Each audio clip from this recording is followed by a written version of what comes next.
And drenched with rain tonight, that's for sure. Meteorologist Mark Prater's in the Storm Track Weather Center to tell us if it might dry out before Christmas. What do you think? I think it should. I wonder if any of those were maybe like those fruitcakes. I hope so. That nobody eats. That's right.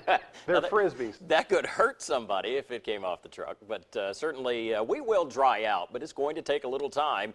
And tonight is not the night that it will happen. Here is our live view right now over downtown Birmingham, and finally we can see the city. The cloud cover has actually lifted a bit. It's still in place, but certainly it is damp out there, and roads are slippery, and that's actually added to the effect of a beautiful shot over downtown Birmingham this evening. 57 degrees right now with the dew point now at 54, but the clouds are still in place, and that occasional rain certainly a possibility on and off. We've got rain falling right now here at our studios atop Red Mountain.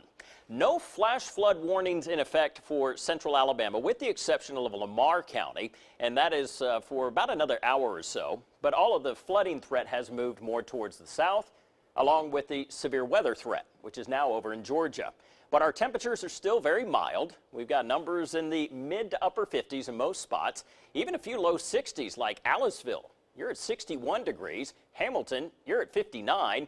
Gadsden, you're at 54.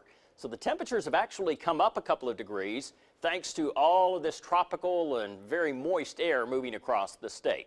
Now, if you were with us earlier this evening, we did have a tornado warning, which was eventually canceled, but there was a little bit of a rotation in one of the thunderstorms along this squall line, and that helped to prompt the warning. And we did have a few spots where winds were strong enough to knock a few things around, especially down into Chilton County. But it has turned into more of what I've been concerned about for the past couple of days, and that's heavy rainfall totals. All of that water continues to track towards the north and east, so on again, off again rain. And some of this rainfall has been rather heavy at times, especially from around the Birmingham metro area back into northern Shelby County. Here is more stretching back into Bibb County around West Blockton. And I've got this all tracking towards the north and east at about 35 to 40 miles per hour. So places like Demopolis, Hamilton, back into Jasper, Smith Lake, you'll all still see rain tonight, but the bulk of the heavier rain will actually stay just to the south of our northern tier of counties. Tomorrow morning, basically in about 3 hours, you'll see a lot of this rain will have shifted towards the east, and then tomorrow morning at 4 o'clock, still looking at a few showers. For rush hour tomorrow, though, it will be damp. Might even have a few patches of fog out there, but then there will be some sunshine that breaks through. Doesn't mean we're done with the rain just yet. With this low pressure wrapping a lot of that moisture around, we still could have a few light sprinkles or a shower into tomorrow afternoon, but overall the bulk of the rain will be gone. This is actually overnight for Wednesday night, Christmas Eve into Christmas Day. That looks pretty good. Plenty of sunshine and clear skies, but there is colder air which is going to filter in behind this area of low pressure, and that'll help push our temperatures down just a bit as we get into Christmas Day, and then we'll start to modify again very quickly by the end of the week. So here's how our Christmas Eve day looks. Temperatures into the upper 50s, but that is where we'll start out. The temperatures will actually fall throughout the day tomorrow, so grab a jacket, and a breeze will certainly be in order across the area. There's Christmas Day, 50 degrees, dry for Friday, and more showers and thunder showers, mainly rain for Saturday and Sunday before even colder air starts to arrive by the middle of next week. Trent? All right, Mark, thanks so much. In sports tonight, two former Alabama coaches are teaming up to coach the Gators. And also, how is Ohio State planning to do something no team has done all year long? And that is stopping that guy, Amari Cooper. Jim's got that in sports.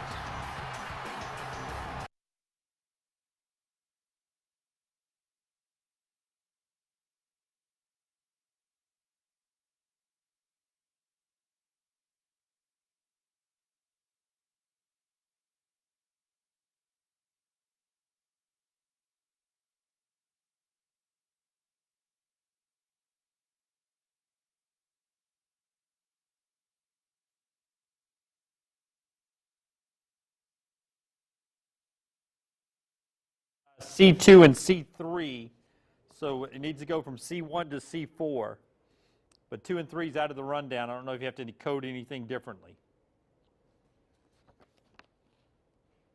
Okay, but does the director know, I guess, is what's more important, right?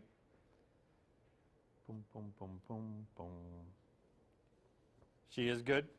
Okay. All right.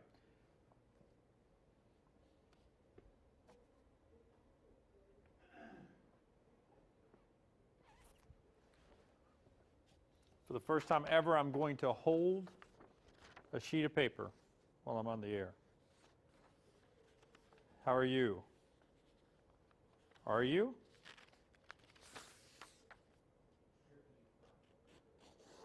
Good, good, good. Do you have a good first block, though, here? Is it?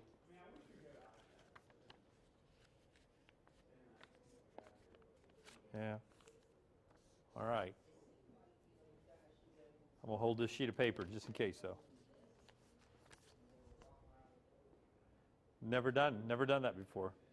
This will be the first time.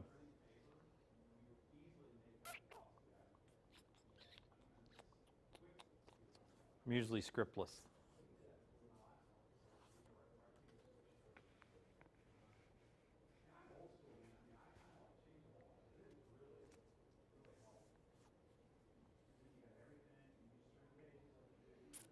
So just to confirm, we're C1 through C4, and you still have the mics open down here.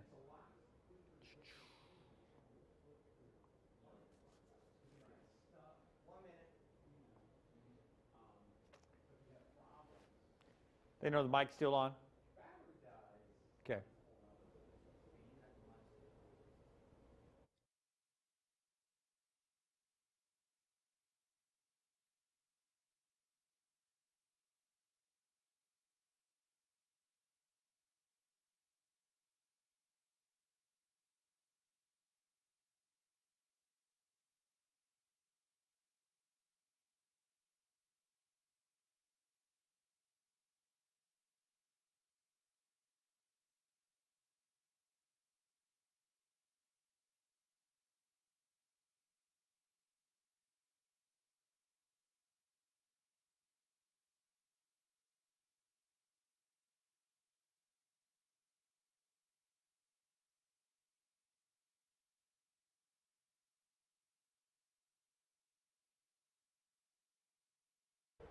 It is Christmas break for all the college football playoff teams right now, but 1 week from Thursday, they are playing for a shot at the national championship. Tonight, Jim takes us to the Ohio State camp. Hey, Jim.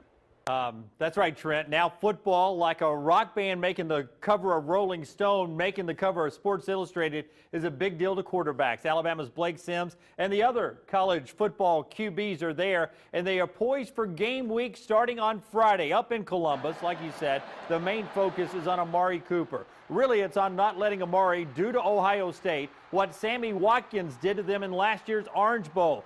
The Clemson receiver Watkins had 16 catches and 227 yards. Hello, Blake Sims to Cooper.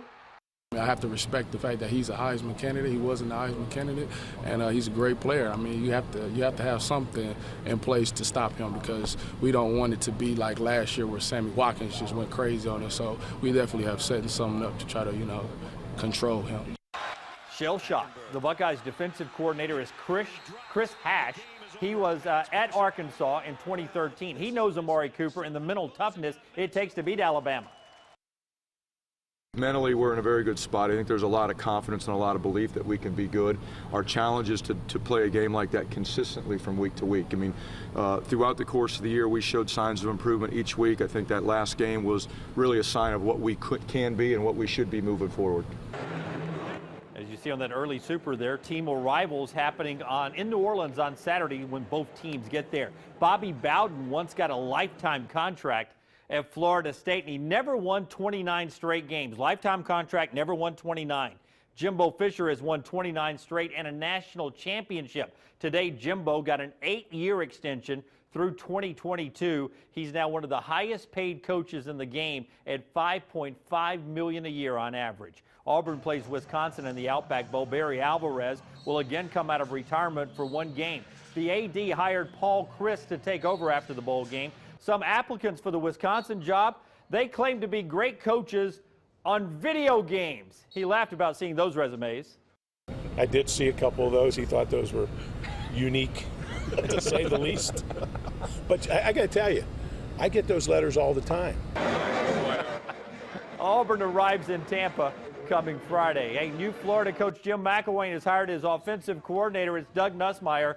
Both guys called plays for Nick Saban at Alabama during 3 national title seasons. Getting the band back together, it looks like, Trent. Looks like it. They have a great background there. Well, it's been a soggy day, that's for sure. We'll talk to Mark about how long that rain will last here in Central Alabama when we come back.